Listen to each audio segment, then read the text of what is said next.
If there's one thing that unites the world's great religions, it's the cost of idleness. It's the enemy of the soul, declared St. Benedict, and the Bible declares it neither satisfies nor nourishes, while Islam declares its harm to our societies, our families, and our inner lives. Work, purposeful work, is important not only for our wallets, but our souls. But, looked at through this prism, the UK workforce is in trouble. We're the only G7 country whose employment rate's not back to pre-pandemic levels. 1 in 5 of the adult population isn't working. There are 1 million 16 to 24-year-olds not in employment, education, or training. In the spring statement, Rachel Reeves pared back access to health-related benefits. 3 million households, the government estimates, will now fall into poverty. What's going on? Well, here to explain is Gavin Kelly. He's a veteran of government, having served in both the No. 10 Strategy Unit and the Treasury as a member of the Council of Economic Advisers. Then he was Chief Executive of the Resolution Foundation and now the Nuffield Foundation. He's researched, he's developed, and he's thought about policy. And now, welcome, Gavin. It's great to have you here.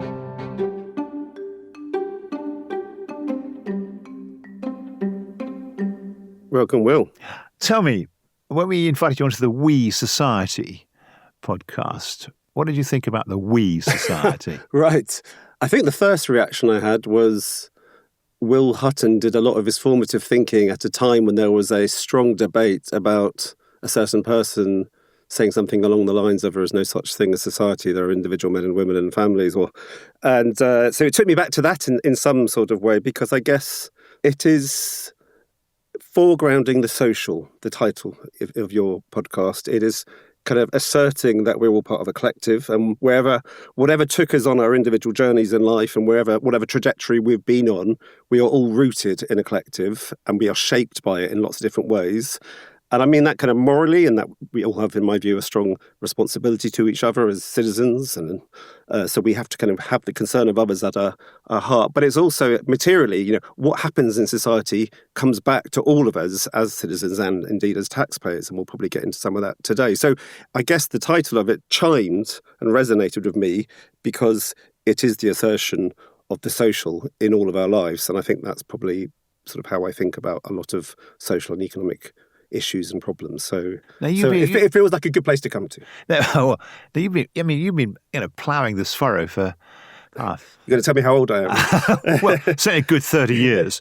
And actually, looking back on it, some of the things you're going to talk about, you've been talking about for 30 years, and we've hardly moved the dial. How intractable are these problems? And they're almost getting worse. I mean, I'm not overly optimistic about our social condition as a country right now, and we'll get into that. But I also don't want to be fatalistic at all. I'm deeply opposed to that sort of line of thinking. Things like education, I think, broadly speaking, have improved over the last 30 years. Major caveats to that, which we might get into, but I think overall education across different governments in this country has improved, and that's like a massive plus. But a lot of things have either stagnated or gone significantly backwards. And actually, the theme of today's discussion, inactivity, is kind of almost where we get in is the end state of what happens when lots of other things in the system don't work. Well, let's start. I had these killer numbers in the introduction there. 1 in 5 adults kind of inactive, and then there's a mental health issue. Economic inactivity means what? Okay. So I think we should do a bit of unpacking of what economic inactivity is before we then get into what should we really worry about. Economic inactivity speaks to people who are not currently in employment and are not seeking employment. Okay, so they're not counting as unemployed in our official statistics. If you're unemployed, you're not inactive in the way that the numbers work in this country. So it counts a lot of people because a lot of people are not currently employed or seeking work. For instance, all students count as being economically inactive. All people who retire early or all people who are looking after a loved one count as economically inactive. So the point I would make is that within the total number of well over 9 million people in that total statistic of about 1 in 5 of our working age population, there's some people we should really worry about a lot of people we should really worry about, but there's also a lot of people we should not worry about. It is a good thing we have lots of people who are staying in education. I would like to see more of them. So we shouldn't worry about that bit of the total number. We should worry about a large chunk of it, which is the rise in inactivity, particularly the rise in inactivity due to ill health, disability, and other kind of health-related issues. So what is your number then of the ones of? Well, if it's not 9.5 million, what's the number we should worry about? The number that I worry about most is the rise in inactivity, which is down to people being long-term sick. That has been steadily rising. That is a minority of the overall statistic, but we're talking, we're getting on to over 2 million people and rising fast. That is a big worry. Okay, and there's another bit of the number we should also worry about, which is young people, particularly 18 to 24s who are not in education, employment or trading. That is a slightly different definition, which I don't think we need to get into, to inactivity. So there's different economists talk about different things, but NEETs are a measure we use for young people. And NEETs are people who are not in employment, education or training. And if you're talking about the young, that's the right way of thinking about it rather than inactivity, because we don't want to be worrying about people who are doing learning 18 to 24, right? And they are inactive. There's a million of them. There's a million, there's basically 1,000,000 16 to 24 and 900,000 18 to 24-year-olds who are NEET. And that number is rising significantly. It rose quite fast last year. That is a massive worry. It is also a worry that the proportion of those people who are NEET because of some sort of long-term sickness or disability is rising fast. The majority of young people who are NEET used to be because they were unemployed. There was weak demand in the economy. They couldn't find a job. Now the majority of people who are NEET are inactive, right? But not currently seeking to get into work. And a lot of those people are long-term sick. And that is a massive worry. And related to that, if you look at the future pipeline of what we call NEET, so people who are not yet, haven't left school, but we see a lot of young people, pupils, with the kind of preconditions, if you like, the risk factors that tell us that they're at high risk of going on to become NEET, which tells me that... Where are they geographically? Well, I mean, these numbers have gone up across the country, but they are heavily concentrated in areas of economic disadvantage. It's not just a problem for them, it's a problem for their families, it's a problem for society at large. It's a massive problem for those individuals. Young people who are not in any employment, education or training for a sustained period, we know quite a lot about what happens to their futures. Nothing is predetermined and things can change and policy can help, but it is a massive risk factor in terms of the likelihood of you going on to have sustained periods out of work in the future.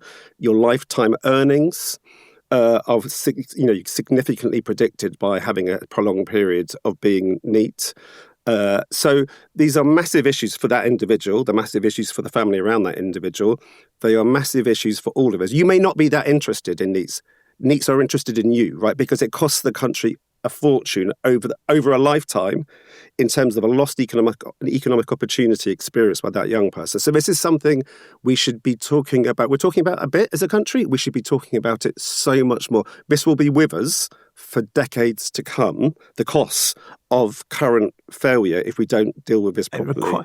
To sort it requires, substantive intervention. It does require substantive intervention. And part of what is going on is that health is deteriorated. Okay, most health surveys tell us that the country has got a bit sicker over time.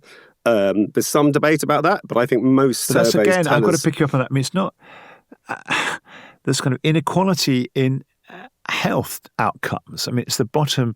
Yes. Kind of 2 or 3 deciles of the adult population who suffer these health problems. So it's part of being a NEET is actually being unhealthy. If we're talking specifically about NEETs, then the biggest thing that's happened in terms of health has been the very sharp rise in mental health problems for young people. But the biggest single thing that's changed in terms of health in the period when these numbers have gone up has been the mental health of our young people. That's the biggest single factor, which when you look at all the charts, that jumps out as being kind of really different. Now, do we know much about that, Well, Gavin? Do we know when they say mental health, that's a range of things? Range of different conditions.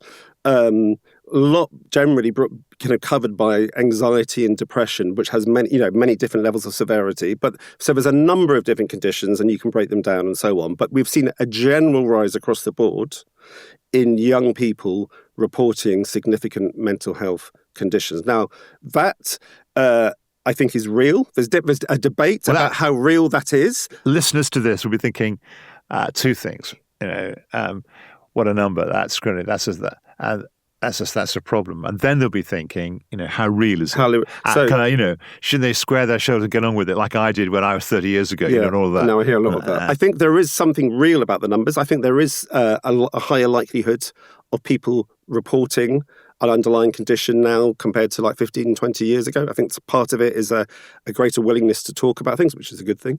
And I think it's also the case that there's some people who say that there's kind of been some change in definitions about what would count as having a significant mental health condition. So there are different things going on. I think the research isn't good enough in this question, but in a way, I sort of feel like we could sort of spend years talking about that.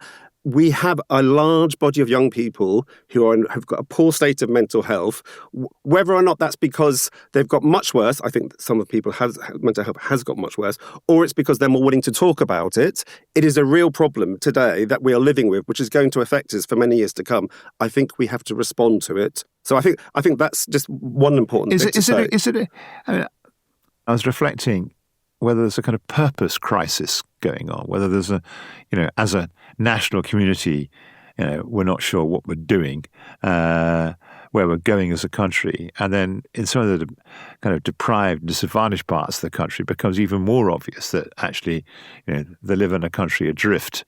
It's one of the reasons why, there's such political fragmentation and support for the major parties falling away.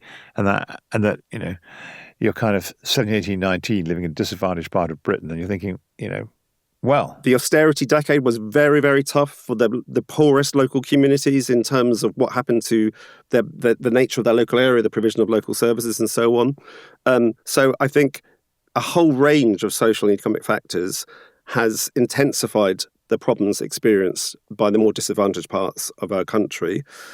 But I do think it's important to say this is about more than that, because it is also, I think, the case that other things in our society have changed in the period in which mental health has deteriorated for a substantial minority of our young people.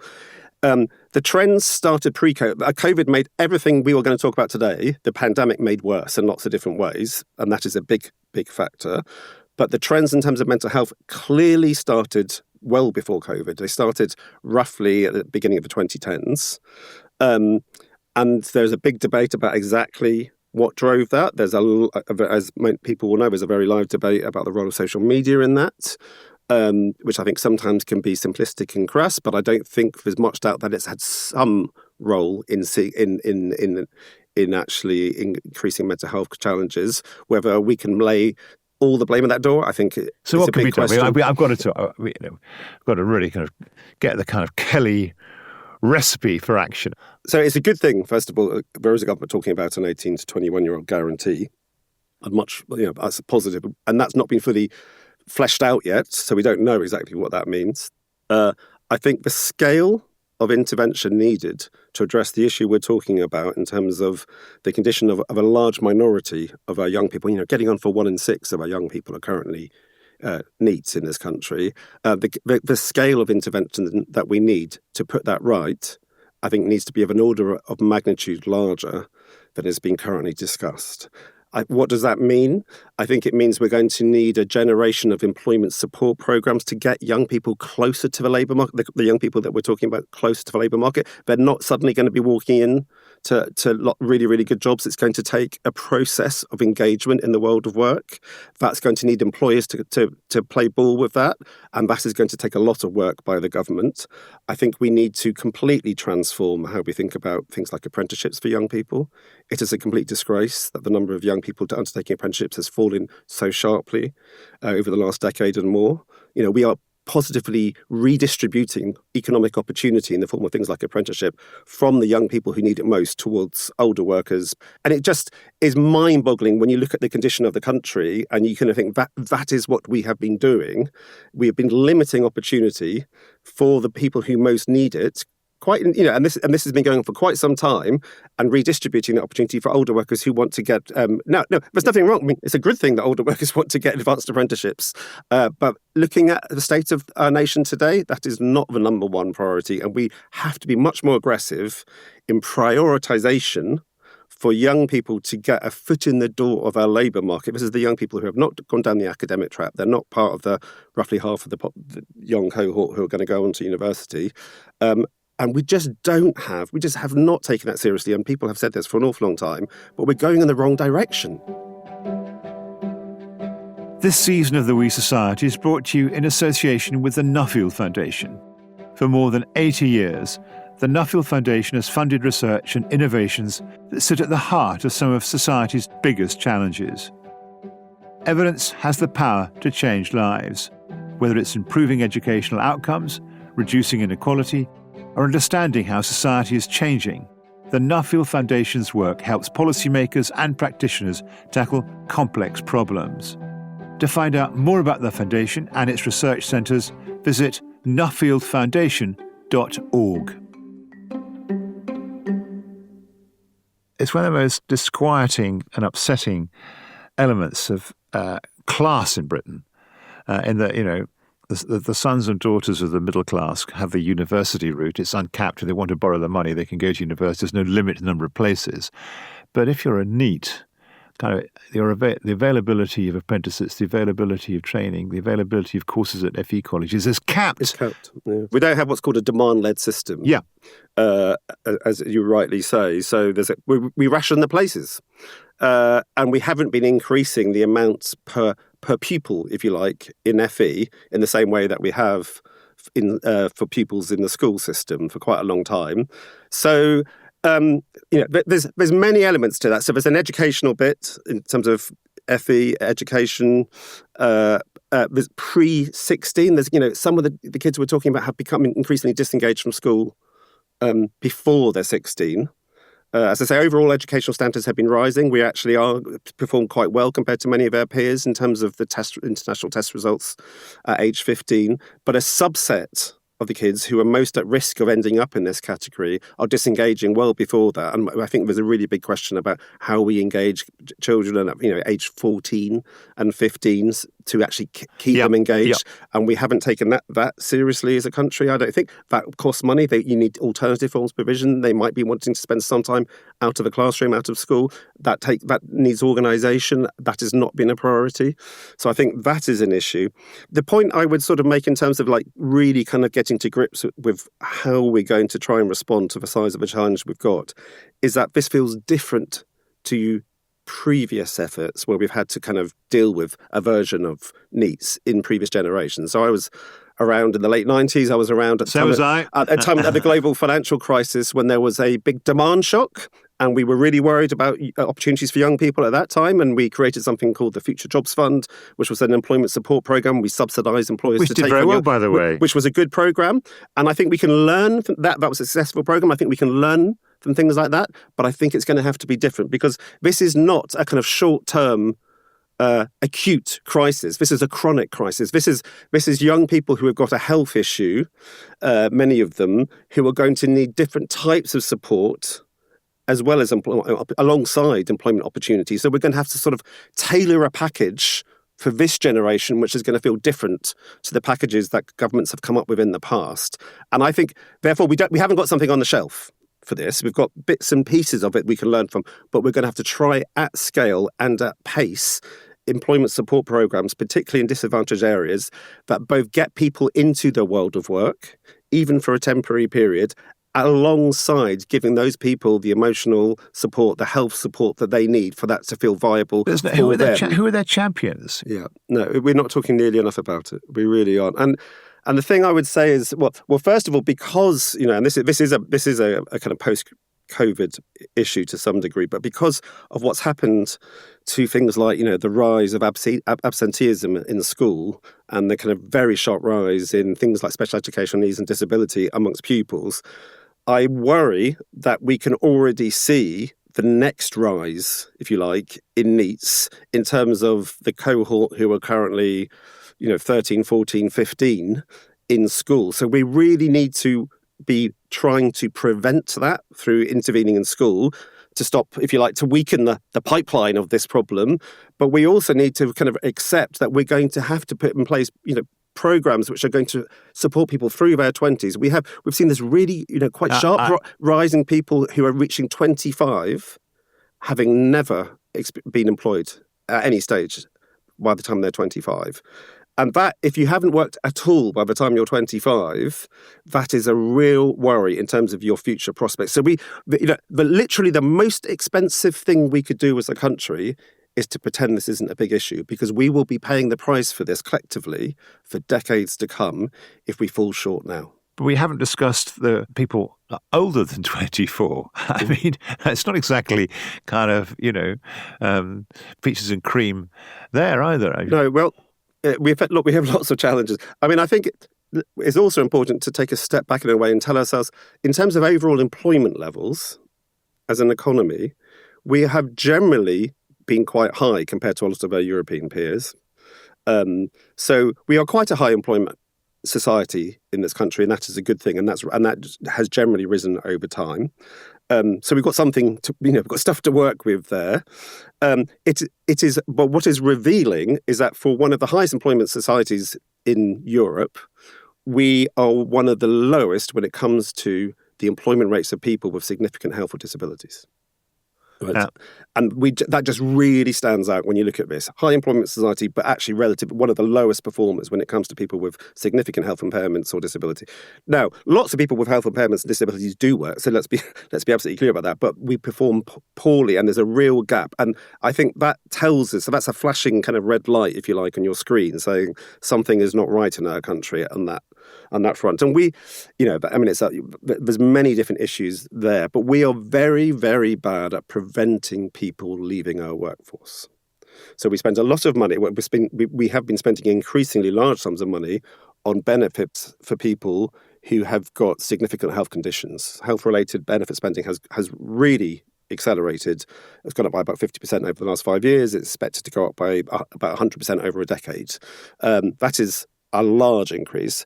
And that is where almost all of the current public debate is about that sort of, spending on benefits for people with significant health problems.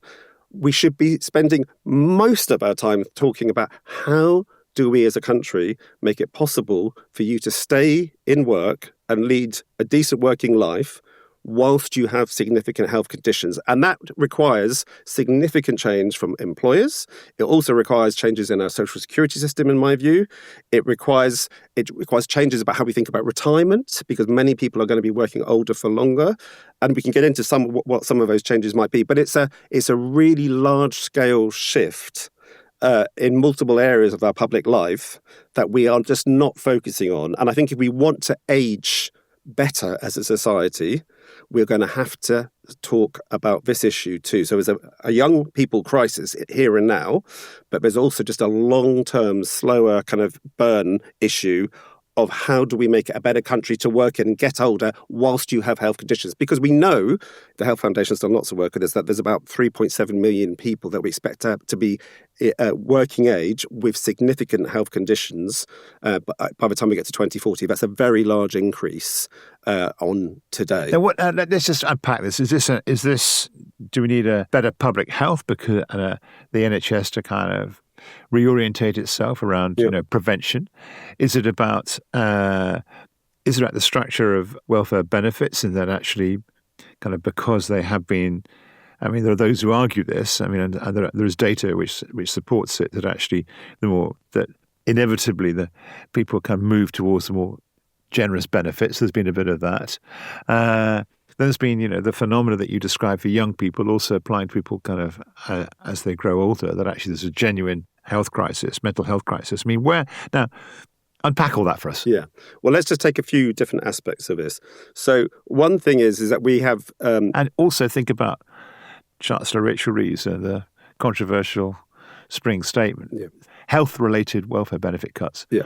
We need to be talking much more about how to stop the future pipeline of people reaching the point where those benefits come into play. That's what I want to prioritise. We have in this country, if you think about the kind of how the flow of people who get to that position, we have, first of all, the quality of work in this country is an issue. So we have a lot of people, work is generally good for you in terms of how you feel about yourself. But for a large minority of people, work can be part of the problem. Work can, kind of make worse. It's not good work. It's not good work. It can make worse an underlying health condition, and sometimes it can create one. So there is part of this debate is about better quality work. And that is something that the government of today is talking about in different ways. So that is important. So that is one part of this debate. Lots of people will inevitably get significant health conditions who are working.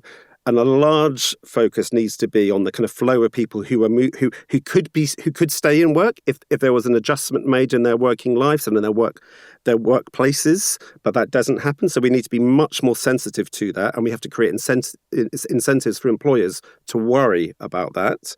I think it is striking in this country how, for many employers, and there are honourable exceptions to this, they're just sort of not that worried. They haven't got that much skin in the game. There's a high churn workforce.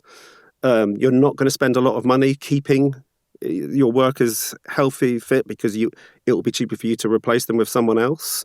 If you look at, say, the Netherlands, the Dutch system, the level of sick pay is dramatically higher, and the employer is on the hook for paying about 70% of typical wages in sick pay for 2 years to a member of their workforce if they become ill. That is a high-powered incentive. This is flexi-security. That is one aspect of flexi-security. Which is also true in Denmark as well. And Denmark has something similar to this too. Yeah. So there's a number of North European countries who take kind of prevention really seriously. And one aspect of that is having employers who have strong incentives to worry about keeping their workforce healthy, because they will face a financial consequence if they don't.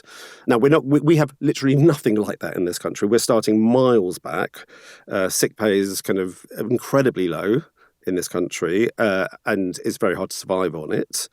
Now, there are some employers who go massively above and beyond and have good schemes in place, and there's lots for us to learn from the best practice in this country. Centrica is a great employer when it comes to this issue. Centrica? Yeah, really good. And they have a really impressive scheme of kind of workplace support, case management for keeping their workforce fit and healthy, and the results have been really impressive, and there's other companies too. So this we have to be careful and be led by the evidence here. But generally, we have really low levels of statutory sick pay and relatively weak incentives for employers to worry about keeping their workforce fit and healthy. And I think the state has not been, at all proactive in this. It should be a really important part of government policy to think, how do we support a high-quality occupational health system? We also, though, I think, have an issue within our benefit system. And I would just take two things. One is, it is right that the basic level of benefit in this country, roughly £100 a week on the standard allowance of universal credit, is something that not many people could survive on. There has been a very binary, high-stakes test, if you like, to get access to health-related benefits, something called Universal Credit Health, which would pay you roughly double the amount that the basic amount would be. Okay, so there's a kind of big step up. Still a relatively modest amount of money to live on, let's be clear, but it's a big step up. And that creates a strong incentive for people who, not to make up things, but these are people who do have health conditions. But if you are unwell, long-term sick, you would much rather be on the benefit which at a higher level, where you don't face stringent conditionality, than the one which you basically can't survive on. So the structure of our benefit system adds to this problem, in my view, as well as the low level of sick pay. And this, I'll try and do a simple version of this. The way that universal credit works does not incentivize people to undertake part-time work. And most of the people who we are talking about who've got significant health issues, the idea of a full-time job, and this is a generalization, but a lot of survey evidence tells us that in terms of desired working life, it is a kind of, part-time job, 2 days, 2.5 days, sometimes 3 days a week, which is where people might be willing to try something. And our current social security system does not incentivize that at all, really. And that is a massive problem. Now, that is fixable, but it is not where we are today. And we should be talking about that, because those sorts of changes can give people a place, both in terms of working life, where they get some support from the state and some adjustments made by their employer, to which may make work feel viable for them in a way where currently it does not. And a lot of those people will end up seeking to get on currently to health-related benefits, which costs us a lot of money as a country. So we need to be much more ambitious about prevention. If you had to put your finger on one thing which the government has done right, what would it be? Or governments, I should say. Well, let me answer that and let me draw a connection between that and what I think one of the challenges is in terms of us being a society where people can stay and work as they grow older, with many people having health conditions and us having to adjust to that. And when I look back at kind of the years of my career, if you like, one of the things that has got better in this country, very significantly better, even though there's much further to go, is if you look at employment of parents, particularly mothers, overwhelmingly mothers, over the last 30 years or so. And we have seen a transformation in maternal employment rates over that period of time. And we've seen a transformation in the very broadly defined kind of policy space around it. It wasn't that there was one announcement one day on one policy.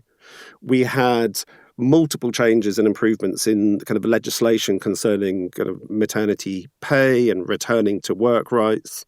We had a childcare strategy, a 10-year strategy in the first place in the late 90s, which has been built on repeatedly by different governments. So our childcare system is completely unrecognisable to anyone who can remember the mid to late 1990s.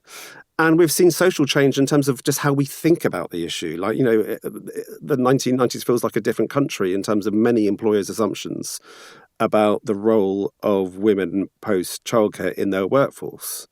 So there's been a whole social shift in our country on that issue. I think, and the analogy is by no means perfect, it's a different set of issues, but I think we need something on the same scale over a generation, and it will take a generation, when it comes to us working better and longer as we age as a society, with many more people having health conditions and disability, able to lead fulfilling lives in work before they reach the state pension age.